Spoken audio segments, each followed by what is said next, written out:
Bismillahirrahmanirrahim. Segala puji bagi Allah yang memberi kita kesempatan untuk mendengar kisah penuh hikmah ini. Shalawat dan salam semoga selalu tercurah kepada Nabi Muhammad Shallallahu Alaihi Wasallam. Sahabat semua, mari kita ikuti kisah perjalanan Sang Kiai, sebuah kisah yang syarat makna dan pelajaran hidup. Semoga hati kita semakin lembut, iman semakin kuat, dan langkah kita semakin dekat dengan ridha Allah. Sebelum kita mulai, jangan lupa untuk subscribe, like, komen, dan share, agar kisah penuh hikmah ini bisa menginspirasi lebih banyak orang.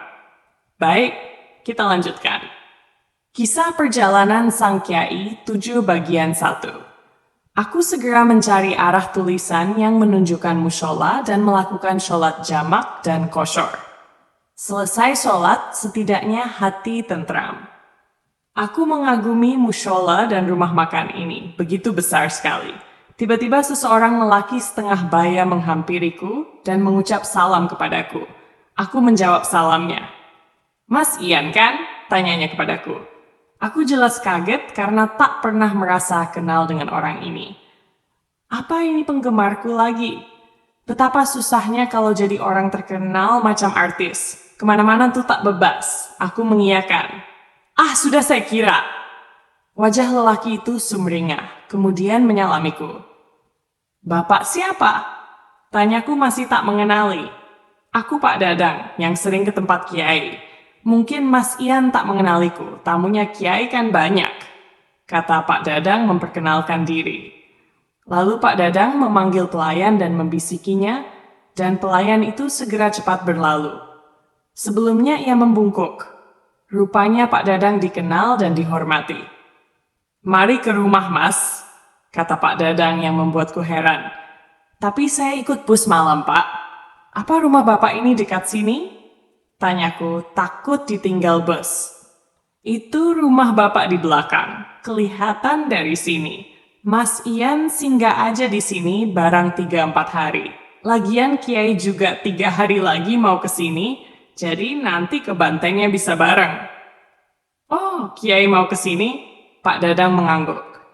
"Ya kalau begitu saya ngambil tas saya yang masih di bus, sekalian bilang kalau saya tak ikut melanjutkan perjalanan." "Ya, sebaiknya begitu." Maka aku pun menuju bus yang diparkir, mengambil tas dan bicara pada supir kalau turun di sini saja.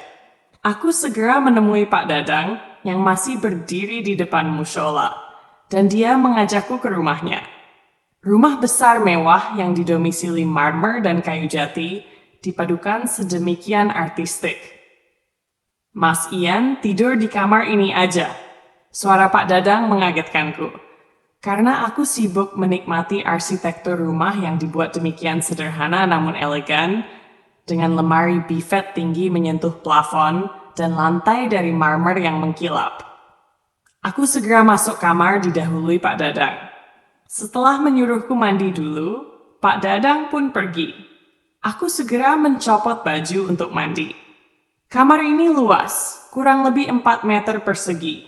2 ranjang besar dalam kamar dengan selimut yang tebal. Salah satu dinding kamar tertutup lemari buffet yang besar. Ada TV 29 inch, juga DVD player Aiwa.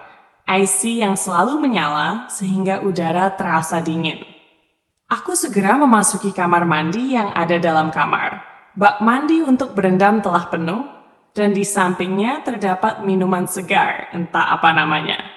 Aku terlalu ndeso untuk menjelaskan semuanya. Tubuhku pun kurendam air yang terasa hangat dan mencicipi minuman. Ku jilat-jilat dulu, takutnya memabukkan. Setelah mandi dan tubuh terasa segar, aku segera ganti pakaian. Pintu kamar diketuk, lengkap memakai pakaianku buka pintu. Seorang pemuda berpakaian seragam biru muda dengan kerah baju warna kuning. "Ini Mas, silahkan makan. Sudah disiapkan," katanya sambil membungkuk. Aku hanya manggut dan keluar kamar.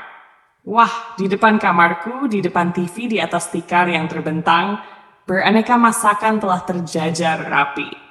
"Silahkan Mas dinikmati. Saya tinggal dulu," katanya sambil segera berlalu. Aku yang ditinggal tingak-tinguk melihat makanan sebanyak ini, bingung mau pilih yang mana. Nasi di bakul, sebelahnya ada sotong goreng tepung, pepes ikan laut, pepes jamur, sambal tomat, lodeh ikan pari, soto sapi, ayam goreng kering, sotong masak hitam, pecel lele, burung dara goreng renyah, hati sapi goreng kering. Masih banyak lagi, ku tak tahu namanya. Ada juga jengkol goreng, lalapan petai, terong ungu, dan segala macam daun yang aku tak tahu namanya. Aku pun mulai makan. Ku cicipi satu-satu, toel sana-sini, sampai piringku penuh. Ketika aku lagi makan, Pak Dadang muncul. Mas Ian, dikenyangkan lo makannya, jangan sungkan-sungkan, anggap rumah sendiri saja. Cuma berkata itu dia pun berlalu. Seumur-umur baru kali ini aku makan sampai seramai ini, dengan berbagai macam masakan dan aneka warna lauk.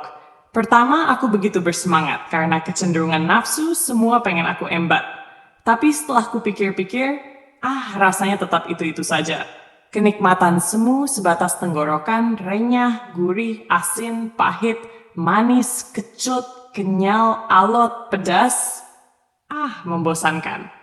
Kuambil teh poci dan menuang ke cangkir kecil, menyeruputnya pelan-pelan.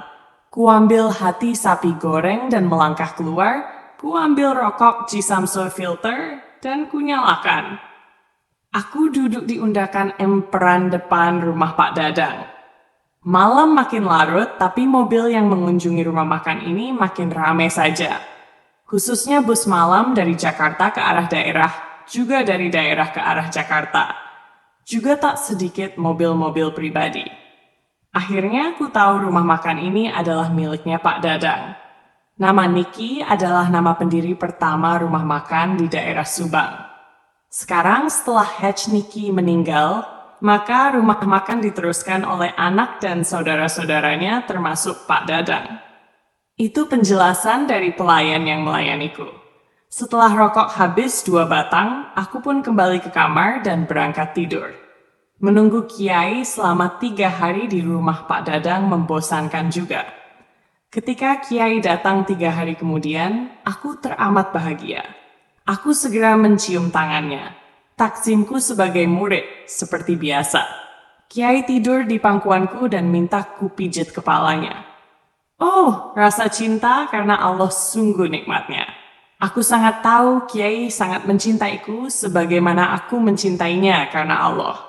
Bila Kiai tiduran di pangkuanku, maka sudah pasti ia akan menanyakan tentang keadaan keluargaku dan memperingatkan akan ada orang yang iri dengan keluargaku. Akan terjadi begini begitu. Dan tak lupa Kiai menurunkan ilmu kepadaku. Aku kadang terharu akan cinta Kiai kepadaku yang teramat besar. Sampai Kiai hafal betul orang yang ada di ruang lingkup kehidupanku, walau aku tak pernah menyebutkan nama-namanya. Tapi Kiai hafal satu-satu.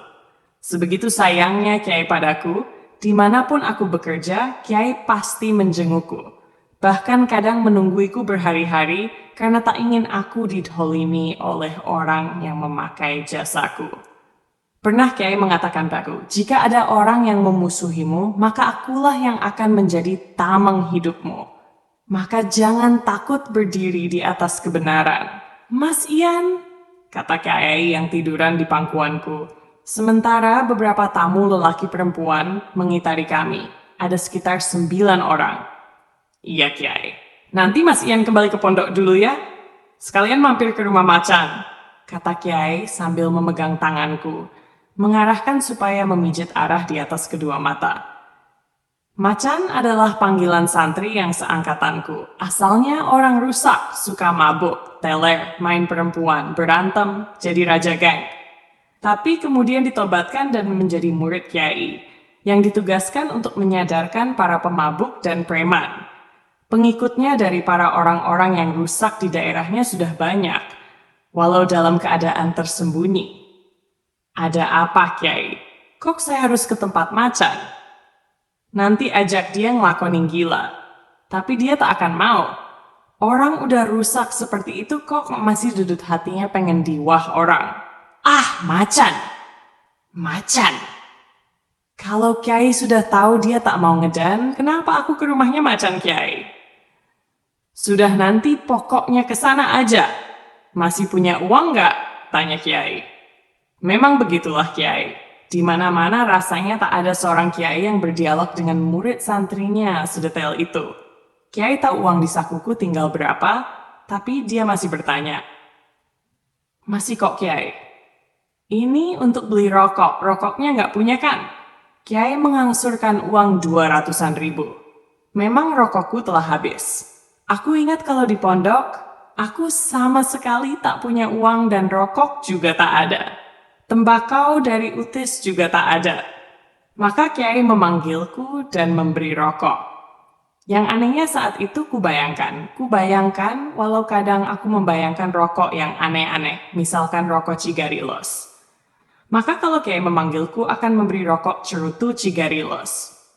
Pernah satu kali temanku menemukan bungkus rokok Cisamsoy yang dari plastik pak berwarna hitam, bukan dari kertas. Dan kami membicarakan bagaimana ya rasanya, tiba-tiba Kiai memanggilku dan memberi rokok Cisamsoy dari plastik itu. Aku segera menerima yang diberikan Kiai. Kenapa tak ditolak? Nah, itulah unggah-ungguhnya. Tata kramanya, diperintah apa saja atau diberi apa saja harus siap menerima, walau kadang tak masuk akal. Karena beda dengan Kiai biasa, sambil masih tiduran di pangkuanku, Kiai pun menanyakan keperluan tamu satu persatu dan memberikan solusi. Setelah tamu semua telah pergi, Kiai bangun dari pangkuanku. Apa yang dipesankan oleh Syekh Abdul Qadir Al-Jilani? Tanya Kiai. Dan walau aku telah menyangka akan ditanya soal itu, aku kaget juga. Tapi segera maklum kalau Kiai tahu. Anu Kiai, saya disuruh menyempurnakan ilmu dan diminta segera bayat Thorikoh Qadiriyah wa Naqsabandiyah. Jawabku. Ya, kalau begitu nanti sampai di pondok aku bayat, kata Kiai menepuk pundakku. Sekarang segera saja berangkat ke rumah macan. Aku segera mencium tangan Kiai dan melangkah pergi, karena tamu-tamu yang lain telah datang ke depan Kiai. Kiai adalah pembayat Thorikoh Qadiriyah wa Naqsabandiyah, yang diserahi bayat dari Aba Anom, sesepuh pesantren Suryalaya, juga diserahi bayat dari Abuya dari pesantren Syekh Nawawi Tanahara, Serang. Walau Kiai tak mondok di kedua pesantren itu. Aku segera mengambil tasku yang masih dalam kamar dan tak lupa pamitan kepada Pak Dadang. Aku pun menyetop bus di depan rumah makan. Jam menunjukkan jam 10 siang, panas serasa menyengat kepalaku. Untung aku memakai tutup kepala kain coklat susu yang terbuat dari bludru seperti kain sajadah tebal. Jadi kepalaku walaupun panas agak nyaman, rambut kuikat ke belakang dan ku masukkan baju. Setelah memilih bus, aku pun akhirnya mendapatkan bus yang jurusan Terminal Kampung Rambutan. Jam 3 siang memasuki Terminal Kampung Rambutan. Aku segera mencari ojek di belakang terminal, dan setelah tawar-menawar harga, aku pun diantar ke daerah Ciracas, tempat tinggal macan. Sebenarnya ada 3 orang murid Kiai yang benar-benar seangkatanku, yaitu aku sendiri, Macan, dan Haki. Haki sendiri telah menjadi guru Thorikoh di Jawa Timur. Selain membuka pengisian badan, memagar rumah, mengobati orang sakit, dia juga sering dipanggil untuk mengisi orang-orang pagar nusa. Ojek menurunkanku di depan rumahnya Macan. Rumah yang sederhana. Seorang perempuan cantik, istrinya Macan, sedang mengasuh anaknya di depan rumah. Perempuan itu yang memang sangat mengenaliku langsung menyambutku dengan sapaan. Karena dulu dia salah satu kekasihku. Masa lalu. Dia bernama Ida Raya. Ian, sendirian? Sapanya. Ian, Ida, Macan ada? Ada, tapi masih tidur. Ayo masuk dulu. Aku segera masuk dan duduk di sofa. Sementara Ida masuk ke dalam. Aku jadi ingat saat itu di pesantren, aku dan Macan adalah teman yang teramat akrab. Kami ini seperti tumbuh dan tutup. Kemana ada aku, pasti ada Macan. Mandi, masak, dan tidur pun selalu bareng. Kalau soal tidur, macan ini tak bisa pisah dariku. Kami selalu tidur satu bantal. Bukan apa-apa, macan sekalipun seorang jagoan, tapi dia teramat penakut, takut pada hantu. Karena dulu para santri belum punya kobong sendiri, jadi masih tidur di tempat pembuangan jin yang luasnya 20 meter persegi. Walau tempat itu luas dan bangunan rapi, tapi karena sudah diputuskan untuk tempat membuang jin yang ditangkap, jadi angker banget. Ya, ruangan pembuangan jin ini didiami oleh beribu-ribu jin, bahkan mungkin berjuta. Aku sudah biasa, bahkan kalau lagi tubuh pegel, tak jarang aku minta dipijiti. Karena dihuni oleh banyak sekali jin, maka siang dan malam ruangan luas ini teramat dingin, seperti dalam kulkas saja. Kalau siang pun walau di luar terasa panas, tapi udara di dalam teramat dingin. Bahkan kalau tidur tak pakai selimut, maka tubuh terasa tak kuat karena dinginnya. Malam itu macan desel dengan selimut sarungnya dan masih memakai celana levis karena memang teramat dinginnya. Dia tidur denganku satu bantal. Kalau kutinggal, dia pasti akan ikut bangun. Apalagi kemarin malam ada tamu yang pingsan karena melihat pocong, kuntilanak, dan tengkorak. Itu semakin membuat macan jerih sekali. Ian, dah tidur belum? Suara macan terdengar dari balik sarungnya, karena wajahnya ditutupi sarung, takut kalau melihat hal-hal yang menyeramkan. Padahal macan ini orangnya tinggi besar, wajahnya seram, pipi berlubang-lubang bekas jerawat batu, alisnya tebal, hidung bengol, bibir tebal, mata mencorong merah, dan tubuh dempal berotot. Kalau ngomong suaranya berat. Ada apa? Tanyaku yang memang belum tidur. Aku terbiasa memutar tasbih sambil tiduran melanjutkan wirid-wiridku. Aku ini sebenarnya mau menikah. Memang saat itu Ida belum menjadi istri macan, tapi sudah bekas pacarku. Kamu mau nikah? Apa aku tak salah dengar, Chan? Bener, aku tak bohong. Wah, kamu jelek gitu. Kok laku ya? Ini perjodohan orang tua sama orang tua, jadi aku sendiri belum melihat ceweknya. Wah, kalau belum melihat ceweknya, jangan mau, Chen. Ya, kalau melihat ceweknya di foto sih udah Ian, tapi menatap langsung yang belum. Oh gitu, kamu bawa fotonya, Chen? Kalau bawa coba aku lihat cakep enggak? Kalau ceweknya jelas cantik. Mana fotonya? Coba lihat. Aku penasaran. Masih menutup wajah dengan sarung, macan kedesal-kedesal mengeluarkan dompet, membukanya dan mengeluarkan foto. Lalu menyerahkan padaku dari balik sarungnya. Aku menerima foto itu dan melihat mengarahkan foto itu ke cahaya lampu listrik yang membias ke arahku. Bagaimana Ian, cantik kan? Suara macan dari bawah sarungnya. Entar dulu, aku seperti kenal dengan foto ini. Wah, tak salah lagi, ini Ida Raya, kataku spontan. Lo, kamu kok kenal Ian? Macan sudah membuka wajahnya dari tutup sarung. Benar kan? Iya, emang benar itu namanya. Tapi kok kamu bisa tahu namanya? Dia dulu pacarku, Chan. Pacarmu Ian? Wah, celaka aku. Celaka bagaimana? Udah kamu apakan aja Ian, jangan-jangan udah tak perawan. Ya tak aku apa-apakan, emangnya ku apakan? Tak perawan gimana? Emangnya aku sebejat itu? Ya siapa tahu. Wah, kamu tega amat, Chan, berpikiran begitu padaku. Tapi sudah kamu cium? Cuma sedikit. Awas nanti kalau ternyata telah tak perawan, kita tuntaskan dengan golok. Kita lihat aja nanti. Begitulah, akhirnya macan menikah dengan Ida Raya. Dan sampai sekarang, hubungan dia dan aku melebihi dari seorang saudara sekandung. Kulihat macan keluar dari kamar, lalu menghampiriku. Di wajahnya masih mengurat cap bantal tidur. Lalu dia menyalamiku. Dah dari tadi Ian? Baru aja datang. Aku dipesan Kiai untuk nemuimu. Kamu baru dari Banten? Enggak, aku dari rumah. Aku ketemu Kiai di Subang. Dipesan apa sama Kiai? Disuruh ngajak kamu ngedan. Piuh, giak sanggup aku ngedan. Kalau mau jadi orang gila, kamu aja sendiri. Aku kek. Apa kata anakku kalau aku menjadi orang gila? Kalau kamu ngajak aku mukulin orang, ayo sekarang juga berangkat. Tapi kalau ngajak aku jadi orang gila, aku angkat tangan, aku punya istri, punya anak, lah kamu. Aku tak kaget kalau macan tak mau, karena Kiai telah mengatakan sebelumnya. Ya, kalau kamu tak mau ya udah, kataku melemah. Terus terang Ian, kalau amalan-amalan lain aku sanggup menjalani.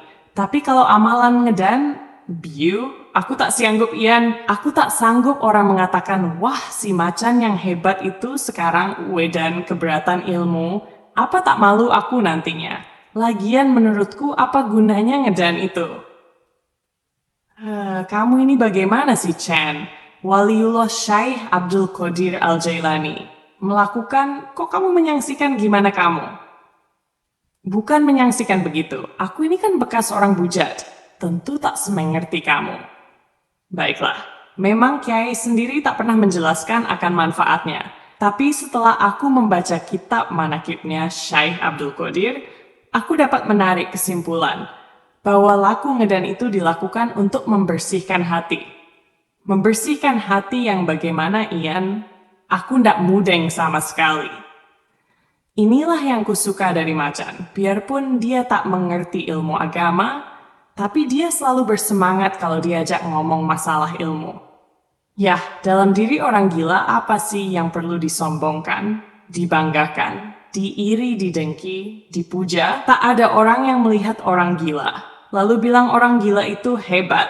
Kebanyakan orang pasti dicemooh. Nah, saat dihina itulah kita menempatkan hati, menguatkannya, membuat hilang perasaan pengen dianggap wah dan hebat, yang tiada guna sama sekali. Dipuja sampai ujung tenggorokan aja. Kamu lihat para pemimpin negara kita, di depan dihormati, tapi di belakang dihujat. Apa enaknya hidup palsu seperti itu? Apalagi tidak dimuliakan, tapi pengen dianggap mulia. Bukankah itu palsu di atas palsu? Maka dalam gila itu, kalau kita sudah mampu menghilangkan dari hati segala macam sifat yang menurut manusia itu mulia, tapi teramat tercela itu, langkah selanjutnya belajar memasrahkan diri pada takdir Allah atas tubuh kita, memasrahkan sepasrah-pasrahnya. Kita berusaha sepasrah mungkin, pasrah atas rizki, pasrah atas nasib, menerima apapun dari Allah, tiada menolak. Kalau sudah dalam tanggungan Allah, hati akan senang, tak ada beban, tak ada susah, tak ada kekhawatiran. Sekalipun saat itu nyawa dicabut, karena semua adalah kehendaknya. Kalau sudah begitu, pikiran akan tenang dan hati lapang, karena ilmu Allah yang masuk ke dalam hati, tak ada penghalang lagi, ketentraman dan kedamaian hakiki. Sesungguhnya para wali Allah itu tiada rasa takut dan tiada susah. Kataku mengakhiri pembicaraan sambil menyeruput kopi dan menyalakan rokok G Samsoi filter. Walaupun begitu, aku belum berani menjalankan Ian, kelihatannya berat sekali. Kata macan sambil ikut menyalakan rokok G Samsoi kretek. Aku hanya menginap semalam di rumah macan. Malam itu aku dan dia duduk di samping rumah di bawah pohon nangka, di mana ada meja memanjang dan 2 kursi kayu panjang, suasana sangat sepi. Kami nikmati secangkir kopi dan ketela goreng. Macan mengeluarkan HP-nya. Ian, pernah nggak kamu memotret hantu? Tanya macan. Motret hantu Ken? Emang bisa? Tanyaku balik heran. Aku kemarin motret diri sendiri Ian, tapi ada bayangan orang tua di belakangku. Coba lihat ini. Macan mengangsurkan HP-nya ke depanku setelah membuka galerinya. Kulihat wajah macan dan memang ada bayangan orang tua seperti asap tapi jelas. Wah, kok bisa begitu ya, kataku. Berarti benar bisa dipotret hantu itu. Coba Ian, kamu yang ilmunya lebih tinggi. Kamu tarik hantu yang ada di sekitar sini, biar aku potret. Idenya. Apa bisa? Tanyaku ragu. Ya namanya juga nyoba, ya belum tahu, katanya sambil tertawa. Aku mulai mempersiapkan diri, sambil duduk di kursi tubuhku tegakkan. Kutarik nafas panjang, kusimpan di perut, wirid yang biasanya kubaca puluhan ribu, kubaca 3 kali 3 kali tanpa napas. Terasa tenaga yang di pusarku bangkit, terasa dingin, mengalir seperti ribuan semut berjalan. Juga kurasakan aliran tenaga di bawah dadaku sebelah kanan terasa panas, mengalir ke arah pertengahan dadaku. Bertemu dengan tenaga dingin sehingga terasa ada pusaran. Kusalurkan ke arah tanganku. Kedua tenaga itu berpencar, yang dingin ke arah tangan kanan dan yang panas ke arah tangan kiri. Kurasakan tangan kananku dingin seakan mengeluarkan uap dingin, lalu tangan kananku kuangkat. Aku rasakan setiap mengarahkan ke arah tertentu.